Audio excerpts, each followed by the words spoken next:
Herkese merhaba. Kürdoloji serisinin ikinci videosuyla karşınızdayım. Öncelikle ilk videoya göstermiş olduğunuz ilgiden dolayı çok teşekkür ederim. Bu benim beklediğimden biraz daha farklı bir ilgiydi. Ben biraz daha fazla linç edilirim diye düşünmüştüm ama yorumların çoğu olumluydu. Öyle görünüyor ki insanlar artık yok sayılmaktan bıktıkları kadar romantik milliyetçi anlatılardan da bıkmış durumdalar ve bu benim açımdan oldukça sevindirici. Artık Kürtlerin kökenine dair daha gerçekçi bir yaklaşım arayışı içinde insanlar. Öyle görünüyor en azından. Bundan dolayı dediğim gibi öncelikle size teşekkür etmek istiyorum. İlk videoda Kürtlerin kökenine ilişkin yanlış iddiaları ele almıştık önce. Pek çok iddianın üzerinden tek tek geçtik. Neden bu iddiaların doğru olmadığını açıkladık. Bunların üzerinden tekrar geçmeyeceğiz ama videonun ikinci bölümünde Kürtlerin kökenine ilişkin gerçekten neler biliyoruz sorusu üzerine eğilmiştik. Bunun kısa bir özetini vermenin faydalı olacağını düşünüyorum. Ama bu vereceğim özet ilk videoyu izlememiş olanlar için olmayacak. Bu nedenle eğer onu izlemediyseniz bu videoyu burada durdurup önce onu izlemenizi öneririm. Aksi takdirde şimdi anlatacaklarımı doğru bir şekilde kavrayamayabilirsiniz. İlk videoda Kürtlerin kökenine dair hem dil bilimsel hem de genetik verilere değindik ve genetik açıdan ortaya koyduklarımız şunlardı. 1. Kürtler, Farslar, Talışlar ve Lurlar gibi diğer İrani halklarla yakından ilişkili genetik açıdan. 2. Genetik açıdan bir Kürdü Fars'tan bir nebze ayıran şey onun daha fazla Zagros yerlileriyle karışmış olması değil, bir nebze Ermenilerle ve Süryanilerle karışmış olması. Ama bu karışım yine de Kürtleri genetik açıdan diğer Batı İranilerle birlikte kümelenmekten alıkoyacak bir karışım değil. Yani o denli büyük bir karışım yok. Ve 3. Kürtler de dahil olmak üzere Batı İraniler yalnızca dillerini getiren Aryan göçebeler tarafından asimile edilmiş Zagros yerlileri değil ama hem dili getiren atalarından hem de bölgenin yerli halklarından genetik miras taşıyorlar. Evet, genetik açıdan ortaya koyduğumuz hakikatler bunlardı. Kürtlerle alakalı tüm bunlara dayanarak şunu rahatlıkla söyleyebiliriz ki eğer biz Kürtlerin kökenine ilişkin gerçekçi bir yaklaşım ortaya koymak istiyorsak bunu Kürtleri diğer İranilerden bağımsız bir şekilde değerlendirerek yapamayız ve Kürt etnogenezini anlamak istiyorsak yani Kürt etnisitesinin oluşumunu anlamak istiyorsak öncelikle mutlaka İrani göçleri anlamamız gerekiyor.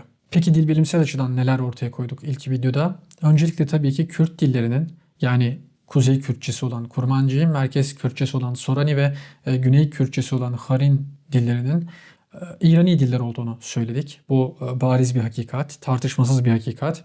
Bu da şu sonucu doğuruyor. Kürtler de tıpkı diğer İrani halklar gibi bölgedeki varlıklarını İrani göçlere borçlular. Yani nasıl ki örneğin Türkiye'ler Orta Asya'dan Orta Çağ'da Anadolu'ya göçmüşlerse İrani halklar da Demir Çağı'nda Orta Asya'dan e, Batı Asya'ya göçtüler.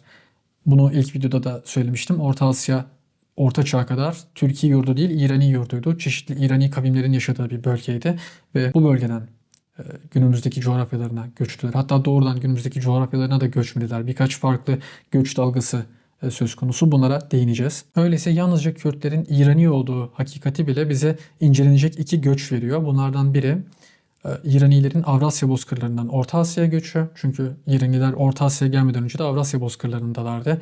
Bunlara bu videonun ilerleyen dakikalarında geleceğiz.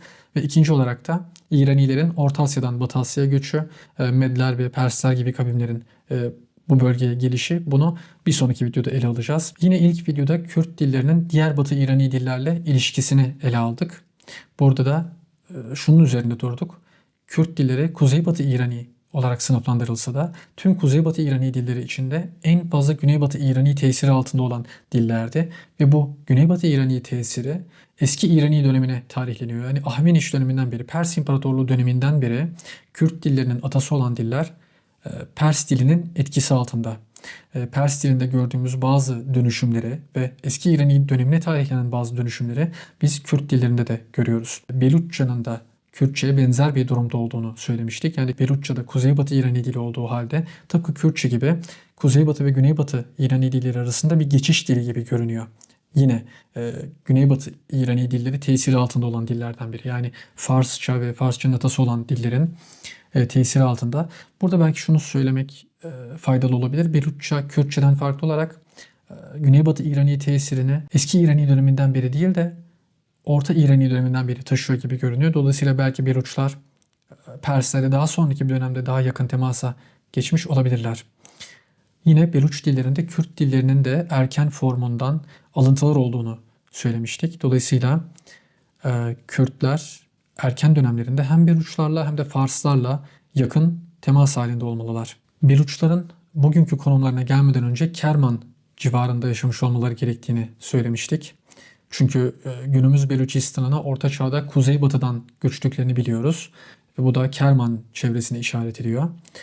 Farsçanın da Fars eyaleti çevresinde konuşulmuş olduğunu biliyoruz. Dolayısıyla Kürtlerin ataları hem Fars'a hem de Kerman'a komşu olacak şekilde İsfahan çevresinde yaşamış olmalılar. Bu noktada Zazagorani dillerinden bahsettik. Zazagorani dillerinin durumunun Kürt dillerinden farklı olduğunu söylemiştik. Kürt dilleri Kuzeybatı İrani dilleri içinde Güneybatı İrani tesirine fazlasıyla maruz kalmış dillerken Zazagorani dilleri Güneybatı tesirinden en uzakta kalan Kuzeybatı İrani dilleri. Dolayısıyla coğrafi açıdan da Farslara uzak bir konumda yaşamış olmalı ataları. Zaten Zazagoran dillerini konuşanların atalarının Deylemiler olduğu yönünde kabul gören bir görüş var. Bu da bu görüşü destekleyen bir durum. Muhtemelen Demir Çağı'ndaki bu İrani göçlerle gelenler içerisinden İsfahan ve çevresine yerleşmiş olanların torunları Kürtleri oluştururken Deylen bölgesi ve çevresine yerleşenlerin torunları da Zazagoran dillerini ve diğer Güney Hazar dillerini yani Talışça, Gilakça gibi dilleri konuşan halkları oluşturdular. Kürtçedeki Ermenice alıntıların tarihlemesinden bahsettik. Bu tarihleme de bize yaklaşık olarak günümüzden 1000 yıl kadar öncesini gösteriyordu.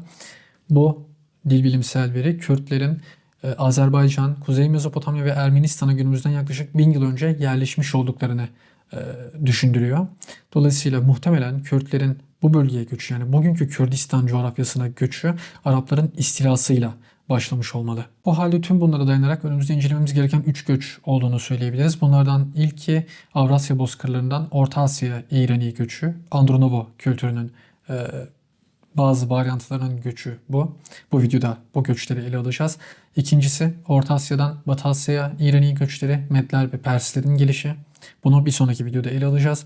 Ve üçüncüsü ise İsfahan çevresinden modern Kürdistan'a Orta Çağ'da gerçekleşen göçler. Benim tüm bu anlattıklarıma bazı makul itirazlar getirilebilir. Bunun üzerine de biraz düşündüm. Onların da belki üzerinden geçmekte fayda olabilir. Bu itirazların herhangi biri yorum olarak yazılmadı ama benim aklıma geldi aslında bu itirazlar makul itirazlar olurdu. Bunlardan biri şu. 3 tane itiraz yazmışım buraya. İlki şu. Beluçların benim haritada gösterdiğim konumuyla alakalı. Ben Beluçları Kerman çevresine yerleştirdim ve gerçekten de günümüz Beluçistan'a göçmeden önce Kerman civarında olmalılar. Ama Kerman çevresi Beluçça'nın doğduğu bölge olmayabilir. Beluçların Kerman'a da daha kuzeyden göçmüş oldukları yönünde bazı görüşler var. Söylemiştim. Beluçça'daki Güneybatı İrani tesiri Kürtçedeki gibi erken İrani dönemine değil de Orta İrani dönemine tarihleniyor olabilir. Eğer böyleyse belki Beluçlar Hazar'ın güneyinden yani Deylimilere komşu olacak bir bölgeden Kerman'a inmiş olabilirler. Bununla alakalı bir takım argümanlar sunuluyor. Dil bilimsel değil de daha çok Şahname'deki bir takım anlatılara dayalı argümanlar ben pek makul veya tatmin edici bulmuyorum bu argümanları. Genellikle Deylem ve Beluç bölgelerinin birlikte anılmasına ilişkin bazı argümanlar ama birlikte anıldıkları yerlerde bu coğrafyaların birbirine yakın coğrafyalar olduğuna dair bir veri yok aslında. Yani örneğin Fars hakimiyeti altındaki birbirine uzak uç bölgeleri anlatan yerler de olabilir bunlar veya sadece farklı isyanları anlatan kesitler de olabilir. Dolayısıyla böyle bir sonuca ulaşacak bir şey yok bence. Beluçça'daki bir takım ses dönüşümlerinin Kürtçeden farklı olarak Partçayla da paylaşılıyor olması bence yine Beluçları zorunlu olarak Hazar'ın hemen güneyine yerleştirmiyor. Çünkü Part-Hava zaten her halükarda Beluçlara daha yakın olacak. Yani Beluçlar Kerman'da olsa da daha doğuda oldukları için yine Partça'nın ana yurduna daha yakın olacaklar. Her halükarda bazı ses dönüşümlerini paylaşıyor olmaları daha makul görünüyor zaten. Diğer bir deyişle ben Beluçların Kerman'dan önce daha da kuzeyde olduklarına ikna olmuş değilim. Bu bir olabilir, olamaz demiyorum. İkincisi şu, diyelim ki öyle bu bizim açımızdan bir şey değiştirmiyor. Çünkü Kürt dillerinin erken döneminin konumu açısından bir şey değiştirmeyecek. Eğer Kürtler hem Biruçlarla hem de Farslarla komşularsa ve Biruçlar diyelim ki Hazar'ın güneyindelerdi. Kürtler yine bu ikisi arasında olacağı için yine aşağı yukarı İsfahan çevresinde olmalılar.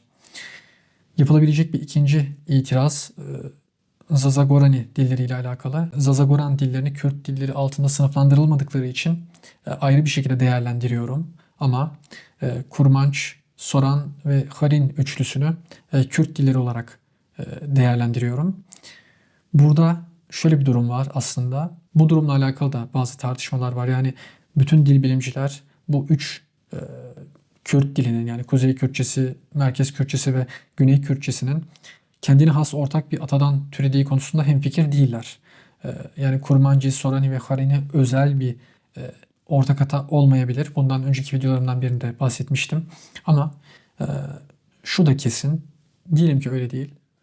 Yine bu videonun, bu serinin daha doğrusu içeriği bakımından bir şey değiştirmeyecek. Çünkü Sorani ve Harin denilen diller isterse Kurmancı'dan farklı bir köke mensup olsunlar. Tıpkı Zazagoran dilleri gibi.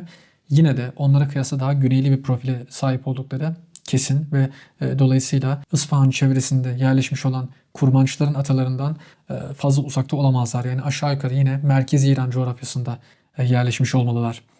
Ki her ne kadar bu video serisinde Zazagoranların ayrı bir şekilde sınıflandırılması gerektiğini kabul ettiğimi söylemiş olsam da Zaza ve Goran dillerinin atalarını da anlatıyorum. Yani deylemilerden de bahsediyorum ve bu videonun devamında da bahsetmeye devam edeceğimi söylemiştim. Serinin devamında. En azından anlatacaklarım onları da aynı derecede ilgilendiriyor olacaktı. Aynı durum burası için de geçerli. Yani Kurmanç, Soran, Harin üçlüsü gerçekten kendine has ortak bir ataya sahip olsun veya olmasın, anlatacaklarım her halükarda tüm bu gruplar için geçerli. Yani belki de serinin adını değiştirmeliyim. Kendini Kürt kabul eden etnisitelerin kökeni şeklinde değiştirmeliyim. Ama dediğim gibi bu itiraz da her ne kadar makul bir itiraz gibi görünse de aslında içerik bakımından bir şey değiştirmemi gerektirmiyor. Üçüncü bir makul itiraz da erken Farsça için Fars çevresini gösteriyorum. Haritada yani Fars eyaleti çevresini boyamıştım.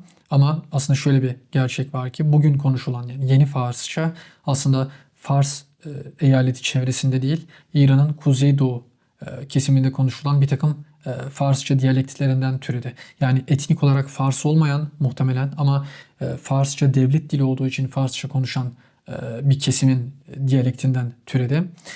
Bu yine konumuzla çok alakalı değil. Çünkü ben orada Farsçanın doğumunu gösterirken aslında erken Farsçanın ve orta Farsçanın doğduğu coğrafyayı gösterdim. Sonuçta her ne kadar yeni Farsça Kuzeydoğu diyaleklerinden türemiş olsa da o diyalektler esasen Fars eyaletinden türemiş bir dilin oraya ulaşması sonucunda konuşuldu. Yani belki şey gibi düşünebilirsiniz. Farz edin ki Türkiye'deki tüm Türkçe lehçeleri kayboluyor ve bir şekilde yalnızca Doğu Karadeniz'de konuşulan Türkçe kalıyor.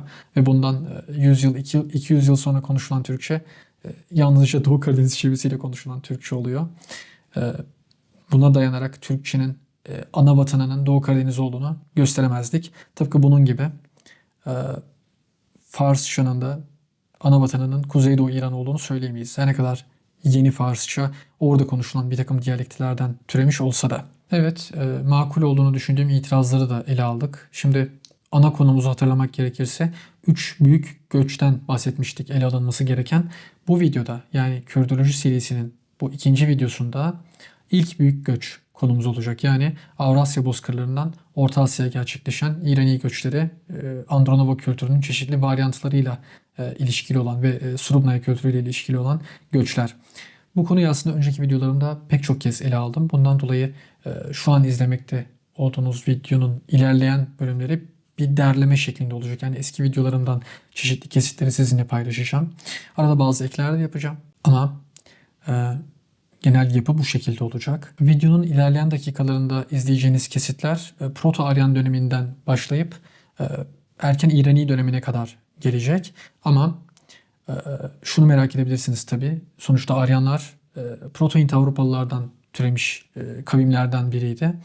Proto-Hint Avrupalılardan Aryanlara kadar nasıl geldik? Yani Proto-Hint Avrupa döneminden Proto-Aryan dönemine kadar olan süreyi merak edebilirsiniz.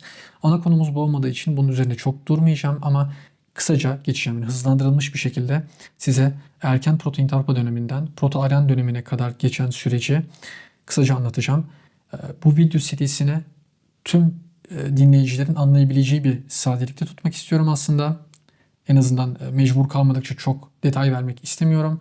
Ama beni bu zamana kadar takip eden ve özellikle de genetikle fazlasıyla ilgilenen kesim için şimdi anlatacaklarımda kısa bir takım genetik bilgiler de vereceğim.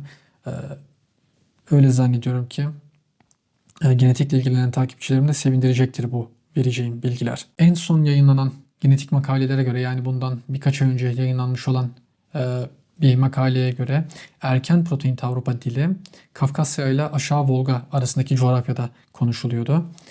Bu bölge Kafkasya, Aşağı Volga, yani CL ve Caucasus Lower Volga şeklinde kısaltılıyor. Bununla alakalı detaylı bir video çekmiştim önceden.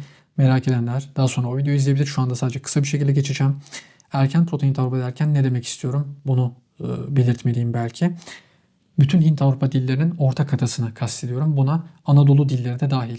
Anadolu dilleri derken Hititçe ve Luvice gibi şu an ölü olan, yani herhangi bir torunu kalmamış olan Anadolu kolunu kastediyorum Hint-Avrupa dillerinin. Erken Proto-Hint-Avrupalılar Anadolu dilleri de dahil olmak üzere tüm Hint-Avrupa dillerinin ortak atası olan dili konuşuyorlardı.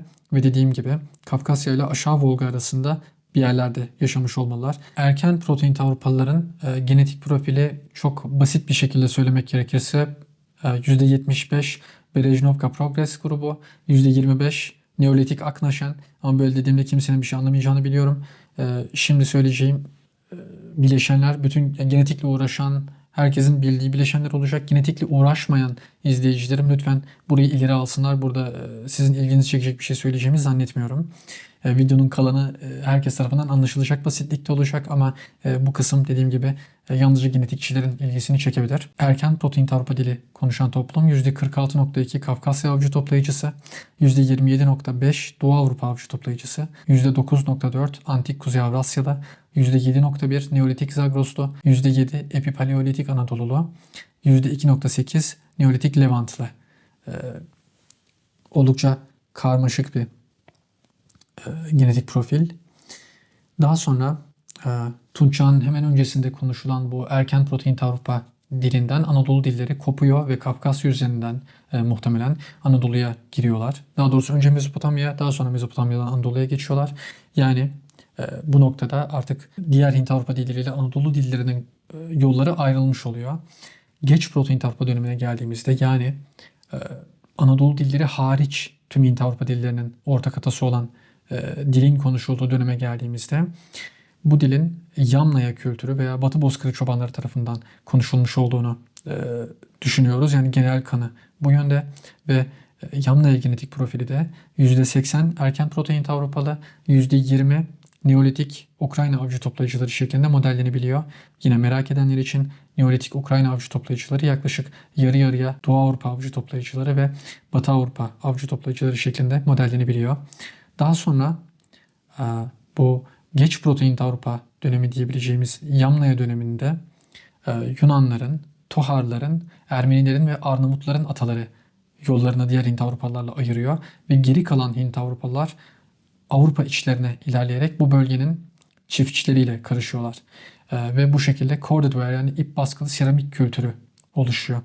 Bu ip baskılı seramik kültürü yaklaşık %70 kadar Batı Bozkırı çobanı, yani Yamnaya benzeri genetik miras taşırken %30 kadar da küresel amfora kültürünün, yani Orta Avrupa çiftçilerinin genetik mirasını taşıyor. Videonun ilerleyen dakikalarında bahsedeceğimiz Fatyonovo kültürü, yani erken Proto-Aryan kültürü, corded ware kültürünün uzantılarından biri olarak kabul edilebilir ve genetik açıdan da corded ware'den farklı değil. Yani yine %70 kadar Yamnaya, %30 kadar küresel amfora kültürü.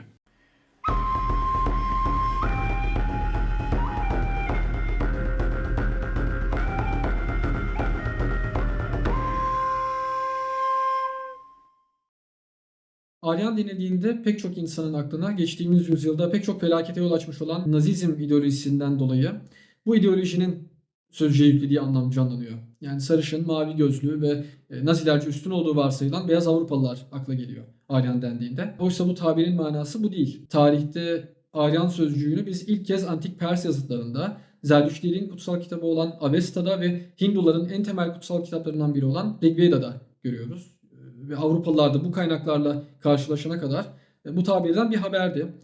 Dolayısıyla tarihte kendisini Aryan olarak adlandıran yalnızca Hint-İrani halklar ve dil bilimde de biz Aryan dilleri dediğimizde yalnızca Hint-İrani dillerini kastediyoruz. Nasıl ki Cermenler, Slavlar, İtalikler, Hint Avrupalıların kendine has ayrı birer koluysa Aryanlar da Hint Avrupalıların kollarından biri. Yalnızca Hint-İraniler. Ve bu sözcüğün ırksal bir üstünlükle falan da alakası yok. Yalnızca etnik bir sınıflandırma. Bu arada eğer Hint-İrani dilleri denildiğinde de aklınızda hiçbir şey canlanmıyorsa videoyu izlemeye devam edin. Bunları da netleştireceğim. Tarihsel sürece doğal olarak Proto-Aryanlardan başlayacağız. Ne demek Proto-Aryan? Tüm Aryan dillerinin ortak atası olan Proto-Aryan dilini konuşan halka Proto-Aryanlar diyoruz. Aryanlar bildiğiniz gibi kendi içinde 3 kola ayrılıyor. İraniler, Hintariler ve Nuristaniler. İrani dillere örnek olarak Farsça, Kürtçe, Peştunca gösterilebilir. Hintari dillere örnek olarak Hindi, Bengali, Penjabi gibi diller örnek gösterilebilir. Nuristani dillerine örnek olaraksa Kamkatavari, Aşkunu ve Vaygali gibi diller örnek gösterilebilir. Bu diller de ayrı proto dillerden türeme. Yani Farsça, Kürtçe ve Peştunca Proto-İranice'den, Bengali, Hindi ve Penjabi Proto-Hintarice'den, Kamkatavari, Vaygali ve Aşkunu Proto-Nuristanice'den türeme. Ama Proto-İranice, Proto-Hintarice ve Proto-Nuristanice Proto-Aryan dilinden türeme. İşte bu bütün Hint-İrani dillerinin ortak atası olan dile Proto-Aryan dili diyoruz ve bu dili konuşan tarihi halkada Proto-Aryanlar diyoruz. Proto-Aryanlar elbette Proto-Hint Avrupalılardan türemiş halklardan biri. Bunu da unutmamak lazım. Evet, Proto-Aryanların tüm Aryanların ortak atası olduğunu söyledik. Peki kimdi bu Proto-Aryanlar? Yani hangi arkeolojik kültür veya kültürler Proto-Aryanlarla ilişkilendiriliyor? Bununla ilgili farklı teoriler vardı aslına bakarsanız. Hala da var. Ama akademik camiada ezici çoğunlukla en genel kabul gören görüş Uralların güneyindeki bazı kültürlerin Proto-Aryanlarla ilişkili olduğu yönünde. Sintaşta, Abaşevo, Potapolka gibi kültürler. Nasıl bu sonuca varıyoruz? Tabii bu güzel bir soru. Yani neye dayanarak Güney Urallardaki bu kültürlerin Proto-Aryan kültürü olduğunu düşünüyoruz.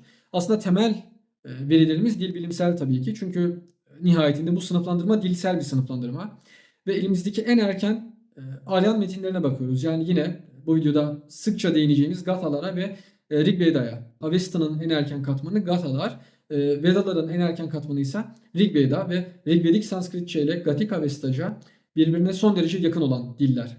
Bazı araştırmacılar bu iki dilin neredeyse aynı dilin farklı lehçeleri olacak kadar yakın olduğunu iddia etmişti. Bu biraz abartı, doğru değil yani bu. Genel kanı bu ikisinin birbirinden kabaca 500 yıl kadar önce ayrışmış olduğu yönünde. Ve bu iki metine baktığımızda bu iki dildeki ortak tabirlerden ve bu tabirlerin etimolojik kökeninden yaptığımız çıkarımlarla bu kültürlerin ortak atalarının göçebe çobanlar olduğunu çıkarıyoruz. Büyük ölçüde sığır yetiştiriciliğiyle ilgilenen, sığır ve koyun demek daha doğru olur. Evcilleştirilmiş atları olan insanlar olduğunu öğreniyoruz. Yerleşik bir medeniyete ilişkin sınırlı bir kelime dağarcığına sahip olduklarını görüyoruz. Vesaire. Bununla alakalı pek çok detay verilebilir aslına bakarsanız. Ve bunlardan biri de aslında onu değinmeden geçmemek lazım. Savaş arabalarının icadı. Yani İrani ve Hintari dillerde savaş arabaları için ortak olan pek çok tabir var. Ve bundan şunu anlıyoruz ki İrani-Hintari ayrımı savaş arabalarının icadından sonra olmalı.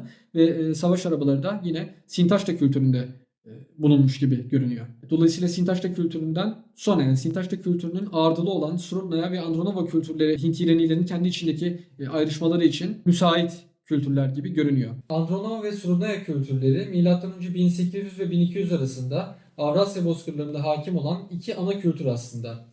Ural dağlarından Dnyeper nehrine kadar olan bölgede Srubnaya kültürü hakim.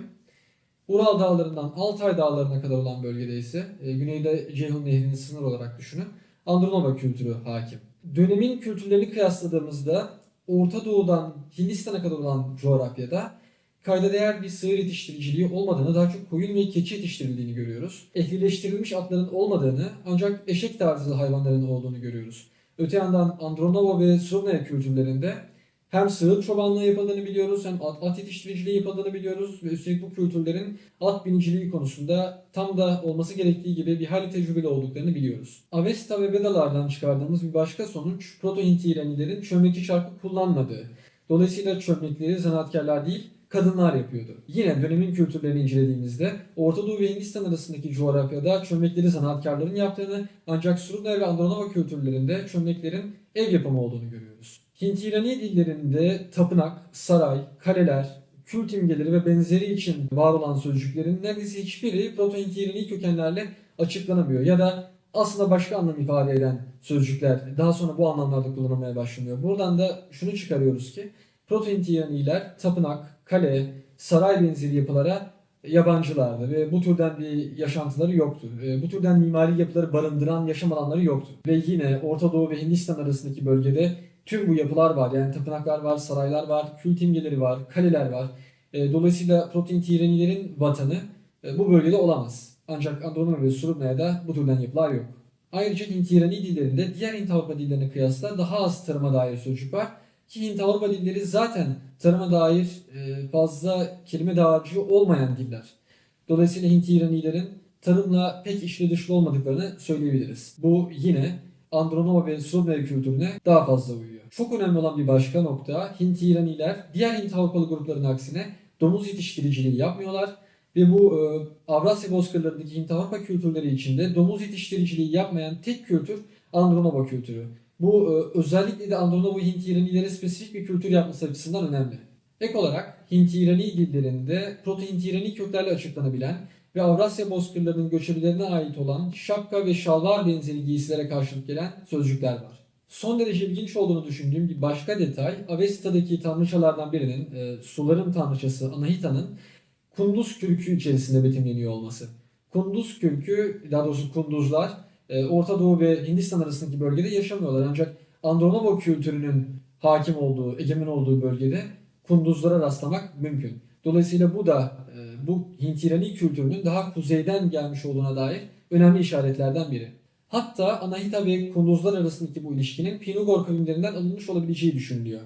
Aslına bakarsanız Pinugor dillerinde pek çok Hint-İrani alıntı var ve bu da bize Pinugorlarla Hint-İraniler arasında tarihi bir bağlantı olduğunu düşündürüyor. Tabi bu ortak köke dayalı bir bağlantı değil, daha çok yakın ilişkilere, belki komşuluğa dayanan bir ilişki denebilir bunun için.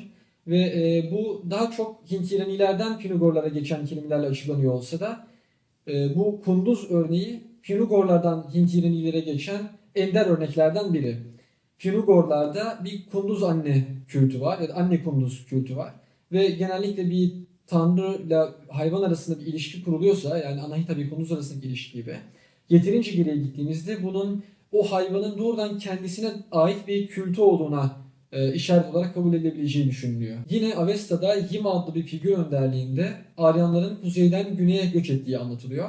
Bunun sebebi olaraksa bölgedeki ısı düşüşü ve nüfus artışı gösteriliyor. Yeni otlaklar arayışıyla bu kuzeydeki Aryanlar güneye iniyorlar.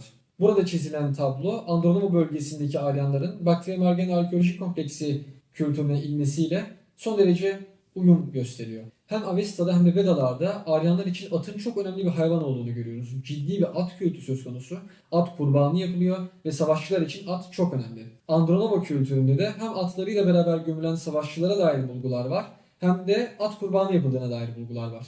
Buna ek olarak Sati geleneğini andıran gömüler de söz konusu. Yani bir savaşçı öldüğünde veya herhangi bir erkek öldüğünde onun karısının da gönüllü veya gönülsüz olarak onunla birlikte gömülme geleneği, bu Sati geleneği. Ve buna uygun, bu geleneği çağrıştıran gömüler de mevcut Andronova kültüründe. Andronova'da önceden bahsettiğim üzere zanaatkarlar tarafından üretilmiyordu çanak çömlek ama ev kadınları tarafından üretiliyordu. Neredeyse her Andronova yerleşkesinin kendine has çanak çömlekleri var. Yani bunlar çok farklı çanak çömlekler olmak zorunda değiller ama yine de o yerleşkeye ait olduğunu belirten bazı niteliklere sahip bu çanak çömlekler. Bu ne demek? Çanak çömleklerin kadınlar tarafından yapıldığını göz önünde bulundurursak ve kadınlar da bu çanak çömlek yapma zanaatini annelerinden öğreniyorlar. Eğer kadınlar evlendikten sonra başka bölgelere gidiyor olsalardı, yani kocalarının yanına gidiyor olsalardı, her yerleşkede karma karışık çanak çömlek görüyor olmamız gerekirdi. Ama her yerleşkede o yerleşkeye has bir Çanak-Çömlek türü görüyoruz. Buradan iki ihtimal olduğu sonucuna varabiliriz. Ya evlendikten sonra erkek kadının yanına taşınıyor ki bu pek olası değil. Çünkü Anaronova kültürünün aynı zamanda çok ataerkil bir kültür olduğunu biliyoruz. Diğer ihtimal ise bu kültür içinde yapılan evliliklerin akraba evliliği olma ihtimali. Bu çok daha güçlü bir ihtimal. Muhtemelen akraba evliliği yapıyorlardı. Araştırmacılar bunu modern İrani toplumlardaki akraba evlilikleriyle ilişkilendiriyorlar. Örneğin Kürtler, Lorlar ve Tacikler gibi hala aşiret sistemini devam ettiren geleneksel İrani toplumlarda akraba evliliğinin çok yaygın olmasıyla bunu ilişkilendiriyorlar ve dolayısıyla Andronova'nın İrani olduğuna dair işaretlerden kabul ediyorlar bunu. Tüm bunlara dayanarak şunu diyebiliriz ki elimizde doğrudan o bölgeden dilsel bir veri olmadığı halde o bölgenin diline dair en net şekilde fikir sahibi olduğumuz kültürler Andronova ve Surumaya kültürleri ve tabii onların da ataları olan Sintaşta ve Potapovka kültürleri. Bu kültürlerin dilinden diğer hiçbir yazısız kültürün dilinden emin olmadığımız kadar eminiz. Proto-Aryan genetik profili merak edilebilir. Proto-Aryanlar kabaca %70 kadar Proto-Hint-Avrupalıların soyundan geliyorlar. Yani Yamnaya benzeri ve Batı Bozkırı çobanı denilen popülasyonun soyundan geliyorlar. %30 kadarsa bir çiftçi kültürü olan Globular Amphora Culture'ın genetik mirasını taşıyorlar.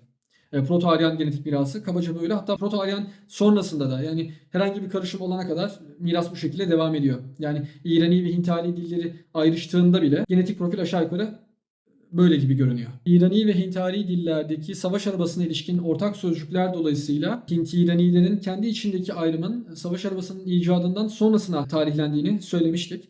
Dolayısıyla bu ayrım kabaca M.Ö. 1900 civarına denk geliyor. Yani tabii ki bu videoda verdiğim hemen her tarih biraz erken veya biraz daha geç olabilir. Bunu aklınızdan çıkarmayın ama kabaca 1900 civarı milattan önce. Sintaşta'nın ardılı olan Andronova kültürü aslına bakarsanız yekpare bir kültür değil. Bazen böyleymiş gibi düşünüldüğünü görüyorum. Ama aslında Andronova kültürü diye tek bir kültür yok. Andronova'nın varyantları var. Nispeten daha batıda kalan varyantı yani Alakul varyantı genellikle tıpkı batılı komşusu Surumnaya gibi Proto-İranilerle ilişkilendirilirken daha doğuda kalan Fyodorova varyantı genellikle Proto-Hintarilerle ilişkilendiriliyor. Andronovo sürecinde Andronovo insanlarının gitgide güneye göç ettiğini görüyoruz. Bu göç de tek bir göç değil, farklı göç dalgaları geliyor aslına bakarsanız güneye. Ve bu dalgaların bazıları Fyodorova varyantıyla ilişkiliyken bazıları Alakul varyantıyla ilişkili. Andronovo insanları Hazar Denizi'nin doğusundan güneye, Orta Asya'ya iniyorlar. Orta Asya'da da bu dönemde tabii ki yerleşik bir kültür var. Baktriya Margiana Arkeolojik Kompleksi veya Oksus kültürü, Seyhun kültürü olarak bilinen bir kültür. Bundan sonra buna BMAC diyeceğim. Çünkü genellikle kullanılan kısaltma o bu kültür için. BMAC yerleşik bir kültür. Genetik profili farklı. Yaklaşık %65 Neolitik Zagros genetik mirasına sahipler. %25 kadar Neolitik Anadolu genetik mirasına, %10 kadar da Batı Sibirya avcı toplayıcı mirasına sahipler. BMAC insanlarının dilini bilmiyoruz ama dillerine ilişkin bazı fikirlere sahibiz. Özellikle son 20 yıldır BMAC dilinden Hint-İrani dillerine alınan pek çok kelime üzerinde ciddi kapsamlı çalışmalar yapıldı ve şunu görüyoruz ki en erken metinlerde bile yani hem Avesta'da, Gathalarda hem de Rigveda'da BMAC'nin yerel dilinden bazı alıntılar var. Bu alıntı kelimelerin bir kısmı coğrafi özelliklerle alakalı. Yani normalde Proto-Aryanların henüz karşılaşmamış olduğu bazı hayvanlar var burada. Örneğin deve sözcüğü uştra buradan alıntı gibi görünüyor. Kaplumbağa, kaşyapa buradan alıntı gibi görünüyor.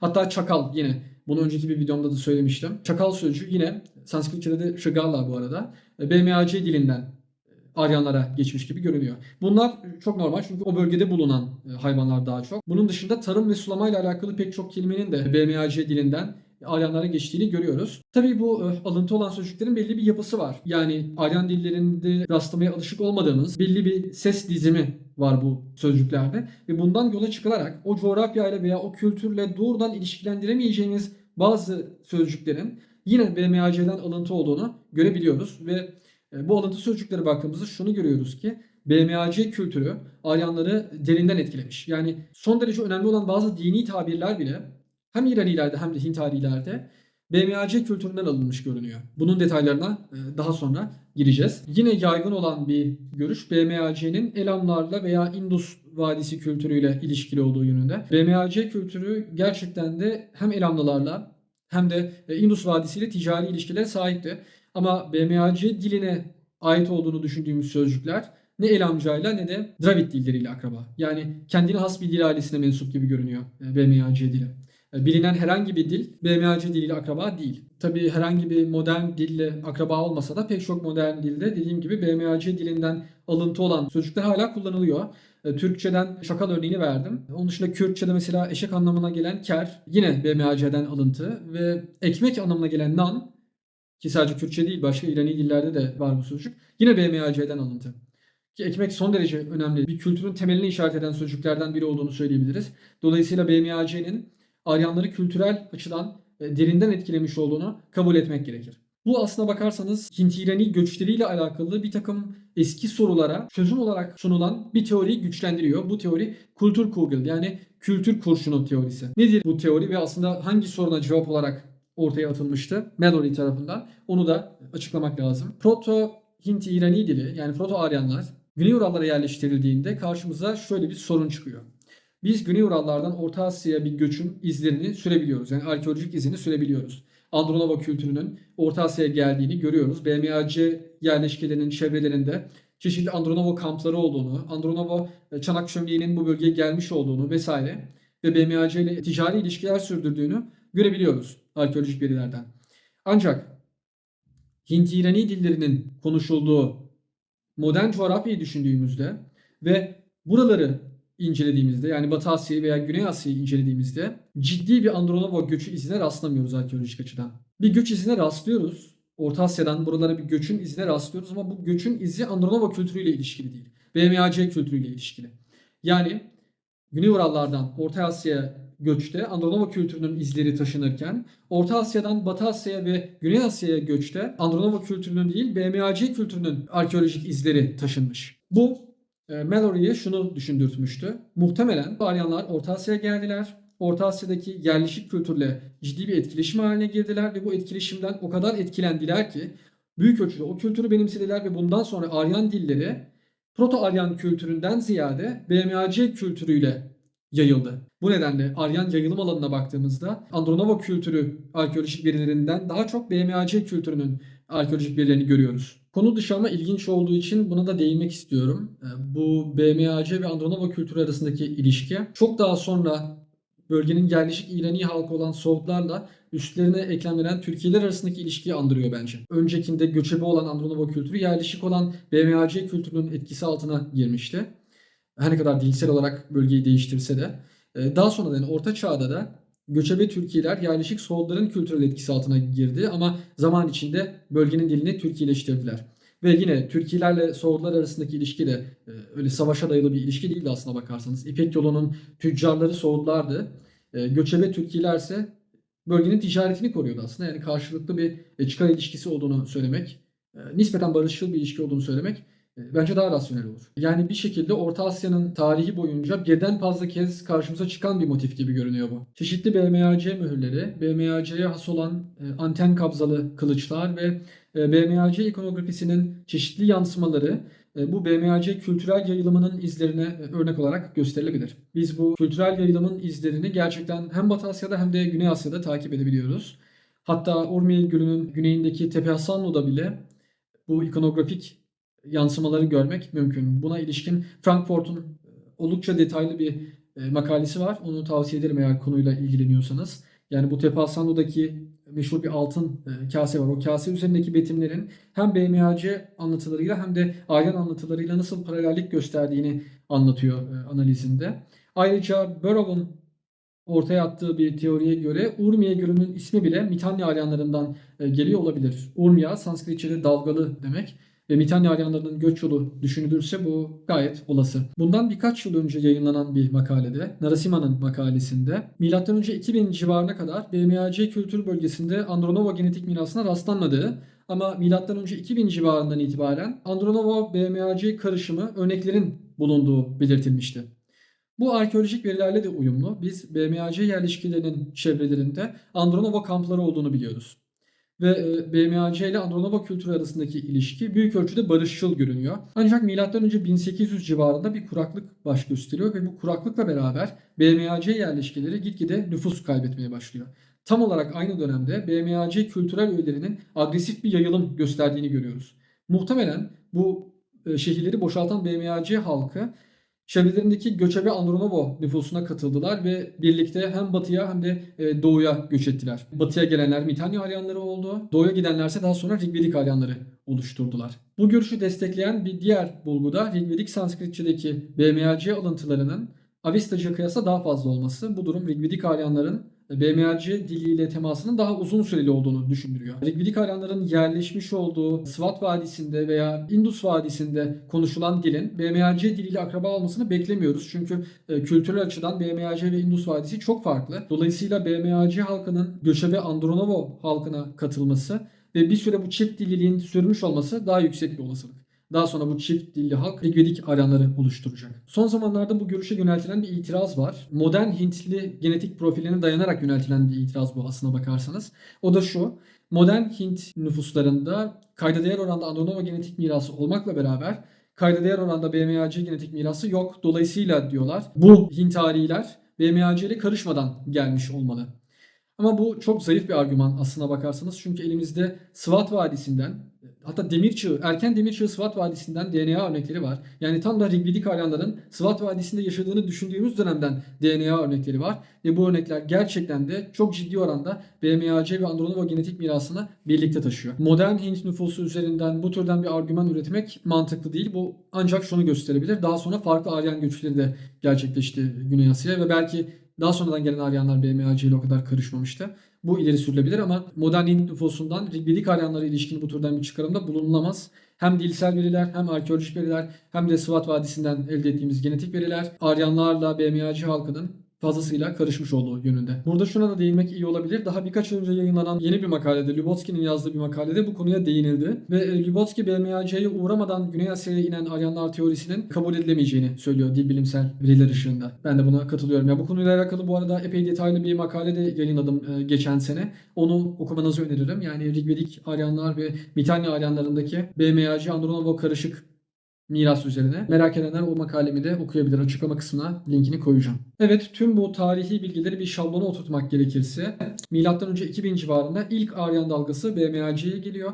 Bu muhtemelen Andronovo'nun Fedorova varyantıyla yani Hintarilerle ilişkili olan varyantıyla alakalı bir göç. M.Ö. 1750 civarında Mitanni Aryanları Batı Asya'ya geliyor. Mitanni Aryanları bildiğiniz üzere İranilerin değil Hintarilerin bir kolu. Sanskritçe'ye çok yakın olan bir dil konuşuyorlar. Peki nereden biliyoruz? Yani neden 1750 civarında Mitanni Aryanları Batı Asya'ya gelmiş olmadı diyorum. Çünkü Suriye'de Habur Vadisi'ndeki Talleylan arşivlerinde Mitanni Aryanlarının savaşçı kastı olan Marianno'nun bahsi geçiyor. Bu savaş arabalarıyla ilişkili olan bir kast. Marianno muhtemelen etimolojisi itibariyle ölümlü demek ama adam, savaşçı, cesur ve benzeri manalarda kullanılıyor olabilir. Bu Hint-İranilerde sıklıkla karşılaştığımız bir etimolojik ilişki. Örneğin Farsçadaki Mert ismi de aslında yani adam demek ama yeterince geri giderseniz aslında ölümlü demek. Kürtçede de Mrov adam demek, Mır'ın ölüm aynı kökten geliyor. Veya Mer hem adam demek hem savaşçı, cesur yani bu anlamların hepsini içinde barındıran bir sözcük. Marianno da muhtemelen bunun türevlerinden biri. Bunun Hintari türevlerinden biri. Milattan önce 1500 civarında Andronovo kültürünün İranilerle ilişkili olan Alakol varyantının bölgeye geldiği düşünülüyor. Buna ilişkin elimizde birkaç veri var. Çok fazla üzerinde durmayacağım ama kabaca bir üzerinden geçmem gerekir diye düşünüyorum yine de.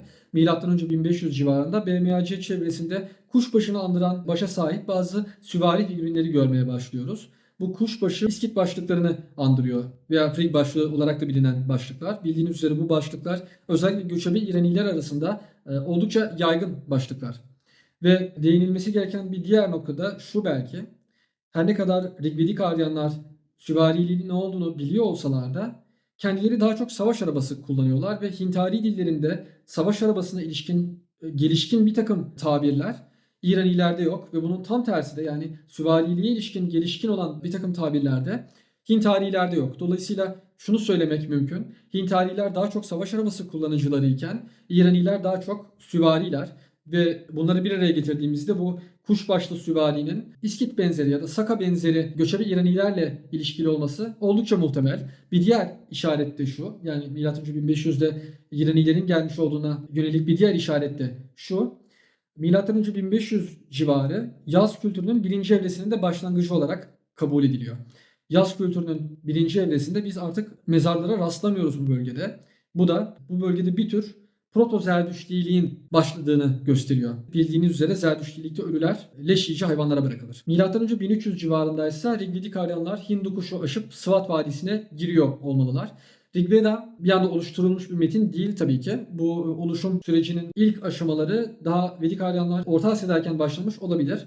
Ama Hindu kuşu açtıktan sonra Sıvat Vadisi'ndeyken bitmiş olmalı. Milattan önce 1100 civarındaysa Medlerin, Perslerin, Batı İranilerin ataları Orta Asya'dan Batı Asya'ya göç etmeye başlamış olmalı. Çünkü milattan önce 9. yüzyılda artık Asur kayıtlarında Medlerden bahsedildiğini biliyoruz. Son olarak Orta Asya'daki yaz kültürünün genetik profiline de değinmekte fayda olduğunu düşünüyorum. Elimizde yaz kültürünün birinci evresinden yani M.Ö. 1500 ila 1000 arasından örnek yok. İkinci evresindense yalnızca bir örnek var.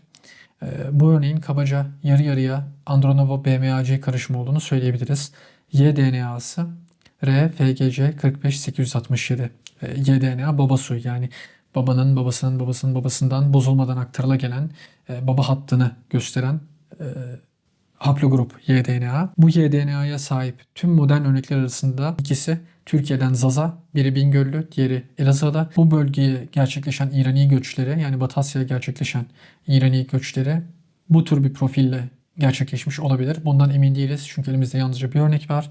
Ama aşağı yukarı böyle bir profil olduğunu varsaymak makul görünüyor bana. Bir sonraki videoda Medleri ele alacağız ki Medler Orta Asya'dan İran içlerine göç ettiğini bildiğimiz ilk İrani topluluk. Önceki videomda da bahsetmiştim. Çalışmalarımı bireysel bir şekilde yürütüyorum. Ve eğer bana destek olmak isterseniz lütfen Patreon hesabıma ziyaret edin. Patreon destekçilerime teşekkürlerimi sunuyorum. Ve sonraki videoda görüşmek üzere.